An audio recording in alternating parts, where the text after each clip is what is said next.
ஆனா நான் போலீஸ்ல இருந்தனால எப்பவும் brown pant white shirt politics வந்ததுக்கு அப்புறம் அதனால பிரவுன் பேண்ட் ஒயிட் ஷர்ட் நான் பல நேரம் போடுறேன். நீங்க பழைய ஃபுட்டேஜ் எல்லாம் பாருங்க. ஜெகன்மோகன் ரெட்டி அவங்க போடுறாங்க, இதே ஒரு ட்ரெஸ் கோட போடுறாங்க. திரு விஜய் அவர்கள் இதே ட்ரெஸ் கோட போடுறாங்க. நிறைய பேர் போடுறாங்க.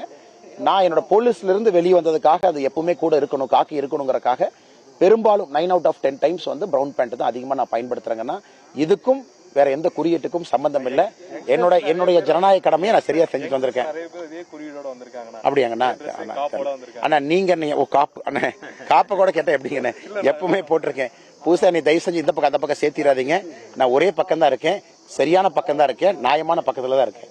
ஜனநாயக படுகொலை அப்படிங்கிற விஷயத்த சொல்றாங்க சார். பணம் பட்டுவாடா, இலவச பரிசுகள், தன்னுடைய கொள்கையை சொல்லி ஓட்டு கேட்காம, தன்னுடைய திட்டங்களை சொல்லி கேட்காம இப்படி ஒரு பெரிய அதான் நீங்களே காட்டுறீங்களே, பத்திரிகை நண்பர்கள் காட்டுறீங்களே, உதயசூரியன் சின்னத்தை காட்டுறீங்க, QR கோட காட்டுறீங்க. கண்டிப்பா இந்த முறை தேர்தல் ஆணையம் இன்னும் சிறப்பாக செய்திருக்க வேண்டும் என்பது என்னுடைய கருத்துல, மக்களுடைய கருத்து. கடைசி 2-3 நாட்கள் விரும்பத்தகாத எத்தனையோ செயல்கள் தமிழ்நாடு முழுவதும் பண்ணியிருக்காங்க, குறிப்பாக திராவிட முன்னேற்ற கழகம். அது இன்னைக்கு நம்ம பேசி பிரயோஜனம் இல்லை. இன்னைக்கு சாயந்தரத்துக்குள்ள எல்லாரும் ஓட்டு போறவங்கள ஓட்டு போடணும், மக்கள் இதெல்லாம் அக்கௌண்ட் பண்ணி வாக்களிப்பார்கள் என்று முழுமையாக நம்புகின்றோம். ஆனா நானும் அம்மன் அர்ஜுன் அவங்க சொன்னதுல நானும் உடன்படுறேன். ஏன்னா அவ்வளவு பணம் கொடுத்து ப்ராசஸ் VTR ஆனதுக்கு அப்புறம் அது நியாயமான தேர்தலா இருக்குமா அப்படிங்கிற சந்தேகம் எனக்கு இருக்கு. ஆனா தேர்தல் ஆணையம் ஏதோ ஒரு காரணத்திற்காக தமிழ்நாட்டில் எல்லா இடத்திலும் 234 தொகுதியில் நடத்துறாங்க. வாக்காளர்கள் நம்புவோம், எல்லாம் மனசாட்சிப்படி நியாயமான முறையில் வாக்களிப்பாங்கன்னு வாக்காளர் பெருமக்களை நம்புவோம். நன்றிங்கண்ணா. ஜனநாயகம் ஜெயிக்குமண்ணா? பணம் எல்லாம் எப்போ ஜெயிக்காது, ஜனநாயகம் ஜெயிக்கும். மக்கள் எல்லாம் சரியா போய் ஓட்டு போட்டு வந்தீங்கன்னா எல்லாரும் ஜெயிச்சிருவாங்க, நல்லவங்க ஜெயிப்பாங்க. அண்ணா இந்திரவியா அண்ணா நல்ல இதுல நல்ல அண்ணா இன்னைக்கு நான் எந்த கேம்பெயினும் பேசக்கூடாதுங்கன்னா தவறா போயிடும், மத்தவங்க பண்ற தப்ப நான் பண்ண மாட்டேன்.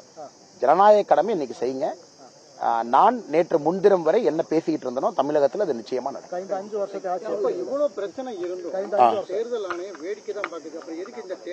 அண்ணா இதுல பிரச்சனை என்ன, தேர்தல் ஆணையத்தில் திரும்ப இன்வால்வ் பண்றவங்க அரசு அதிகாரிகள், அது குறிப்பா லோக்கல் கவர்மெண்ட் ஸ்டாஃப். இது ஒரு பெரிய பிரச்சனை.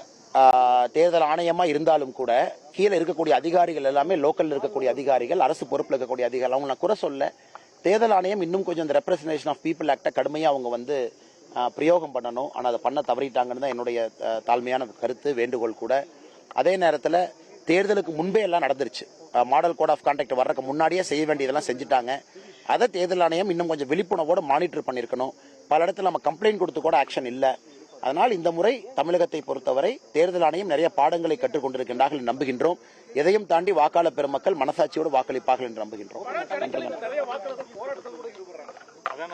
என்ன சொல்றதுன்னு அண்ணே, நான் வந்து தேர்தலை பொறுத்தவரை அது வாக்காளர் பெருமக்கள்கிட்ட விட்டுறேன். நாம ஒரு ஜனநாயகத்துல சில பேர் பணம் கொடுக்கறாங்க, கொடுக்கல, நியாயமான முறையில் ஓட்டு போடுறாங்க.